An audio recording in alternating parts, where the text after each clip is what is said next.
Borrow Smart segment brought to you by rsrdebtfree.com, rsrdebtfree.com. If you have more than bills, debts, not your mortgage, not your car, but if you can't pay off all your debts within the next 2 months, rsrdebtfree.com. Yeah, I know, 2 months. Yes, that's correct. That's what I said. You either do a debt consolidation loan, take a look at that, or we talk to our friend Chris Corrales, see about getting involved with them and having them negotiate. Let's get those debts under control. Spring cleaning, clean them up, clean them out. Live a better life. What's the latest with mortgage rates? Recent headlines may leave you wondering what's next for mortgage rates. Maybe you'd previously heard they were going to be cuts this year that would bring rates down. That refers to the Federal Reserve, the Fed, and what they do to their Fed funds rate. While cutting or lowering the Fed funds rate doesn't directly determine mortgage rates, it does tend to impact them. But when the Fed met last week, a cut did not happen, at least not yet.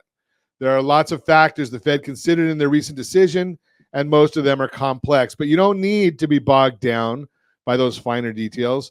What you really want is to answer this question. Does that mean mortgage rates aren't going to fall? Here's what you need to know. Mortgage rates are still expected to drop this year. While it hasn't happened yet, that doesn't mean it won't. Even Jerome Powell, the chairman of the Fed, says they still plan to make cuts this year, assuming inflation cools.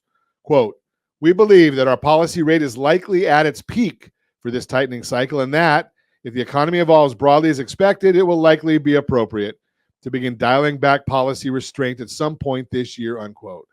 When this happens, history shows mortgage rates will likely follow. That means hope is not lost, as a recent article from Business Insider explains. Quote, "As inflation comes down and the Fed is able to start lowering rates, mortgage rates should go down too," unquote. What this means for you. You don't really want to wait for it to happen. Mortgage rates are notoriously hard to forecast. There are so many factors at play, and any one of those can change the projections as the economy shifts, and it's why the experts offer this advice. Mark Fleming, chief economist, First American, says, quote, "Well, mortgage rate projections are just that, projections, not promises. And don't forget how hard it is to forecast them. So my advice is to never try to time the market. If one is financially prepared and buying a home aligns with your lifestyle goals, then it could be the right time to purchase. And there's always the refinance option if mortgage rates are lower in the future," unquote. Basically, if you're looking to move and trying to time the market, don't. If you're ready, willing, and able to move, it may still be worth to do it now, especially if you can find the home you've been searching for. Unless you really just want to wait for rates to go down and prices to go up. Not a good suggestion for me. You want to buy them now, take the higher rate now, and if they do come down, restructure, but at least your price of your property won't drop, because that's going to be where you're going to get more buyer demand.